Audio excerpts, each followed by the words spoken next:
Differential equations. Separable equations. Part 1. A differential equation is simply an equation with a derivative in it. Separable equations are ones where we're able to separate the variables. In a case like this, there should be a way to get all y's on one side and all x's on the other side. We might also know some extra information, such as when x equals a, y equals b. When we're solving separable differential equations, the first step you should do is separate the variables.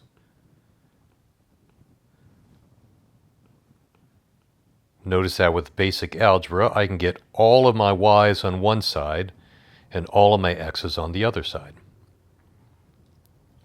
The goal is to find out what y equals. So, to find y, I would need to integrate both sides,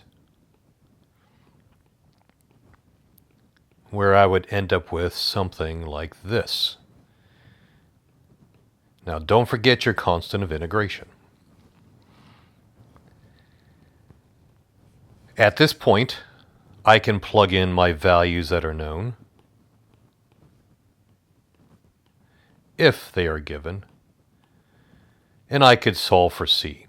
This will make more sense when we do actual examples. Couple notes.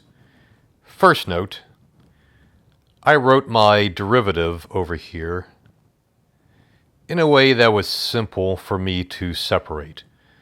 But there's no guarantee that I will have the derivative or the function of y in the denominator, or even the function of x in the numerator. Second note, why did I put a constant integration only on one side? Well, it's for simplicity.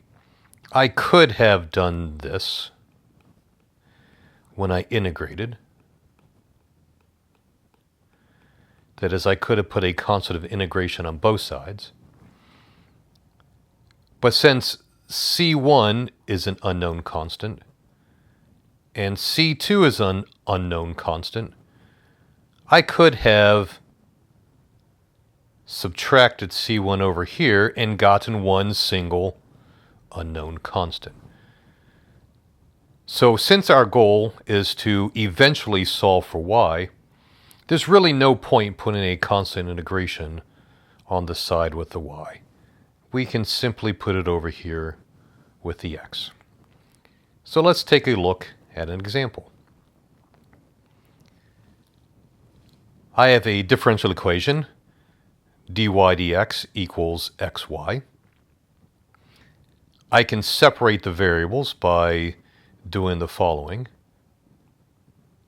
I can divide both sides by y, and then move my dx over to the right by multiplying. And notice that I have everything with a y on the left and everything with an x on the right. My goal is to solve for y, but I have dy over y, so we'll integrate both sides. The integral of dy over y is the natural log of the absolute value of y. Sometimes it's not necessary, but we'll put it there just in case. And the integral of x is x squared over 2, and we will put the constant of integration over there.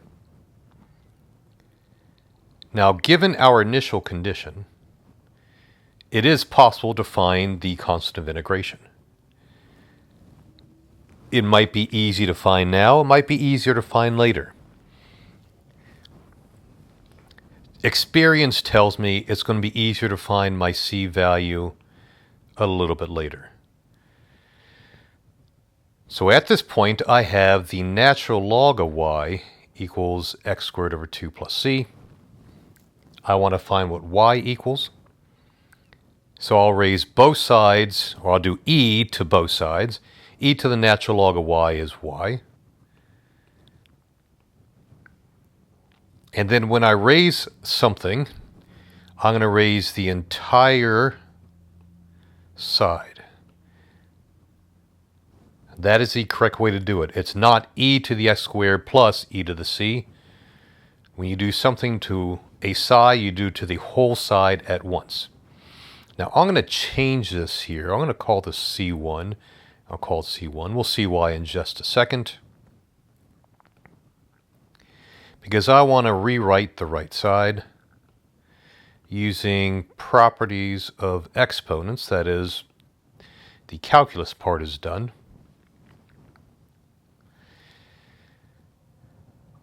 So this over here is correct algebra.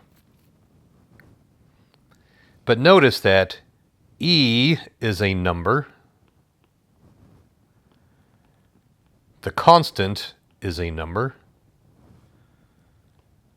So e to the constant is itself a constant, which means I could rewrite this as y equals just some constant times e to the x squared over 2. Now I can find the value of c using my initial condition, which says that when y equals 2, x equals 0, e to the 0 is 1, so I know that the constant is 2, which gives me the solution to the differential equation with that initial condition as y equals c e to the x squared over 2, or 2 e to the x squared over 2. Let's look at another example. I'm going to throw a twist at you somewhere near the end. But let's look at our differential equation. Dy dx equals 1 over y times quantity 1 plus x squared. Starting again by separating the variables using correct algebra, we end up with y times dy equals dx over 1 plus x squared. Our goal is to solve for y, which means we need to integrate both sides.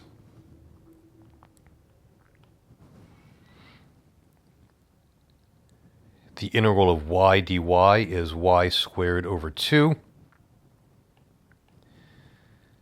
The integral of dx over 1 plus x squared is the arctan of x, or the inverse tangent of x, plus a constant of integration, which we'll put on the side with the x's only. And now I'm going to do something here, which you don't have to do, but I'm going to do. Because if c is an unknown constant, then c over 2 is an unknown constant. The goal in the end is simply to find out what y equals. However, or whatever I call the c over here. Doing some algebra, we get y squared is 2 times the arctan of x plus c, which is why I chose to put it as c over 2. You don't have to. In the end, you'll get the same number back here, whatever you decide to call this constant here. So plugging in, I know that when y is negative 3,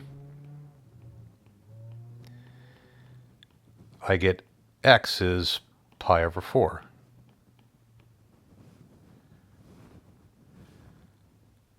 Or 9 is 2 times the arctan of pi over 4, which is 1, plus c, which of course means that c equals 7.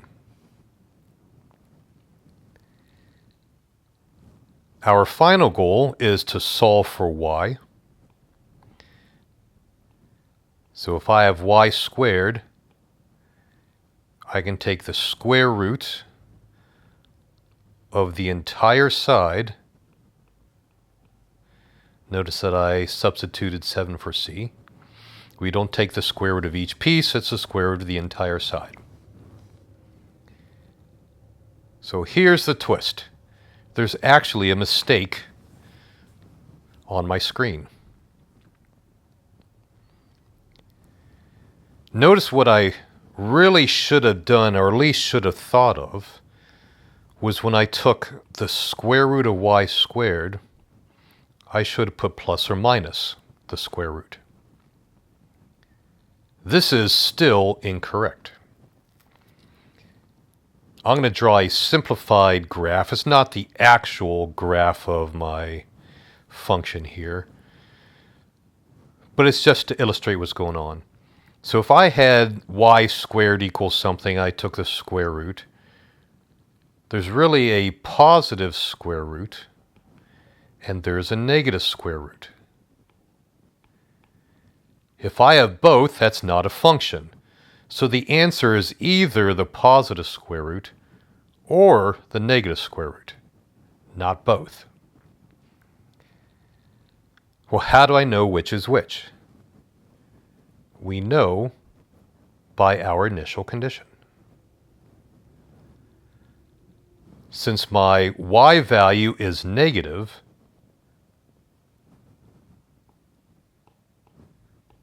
it must be the negative of the square root.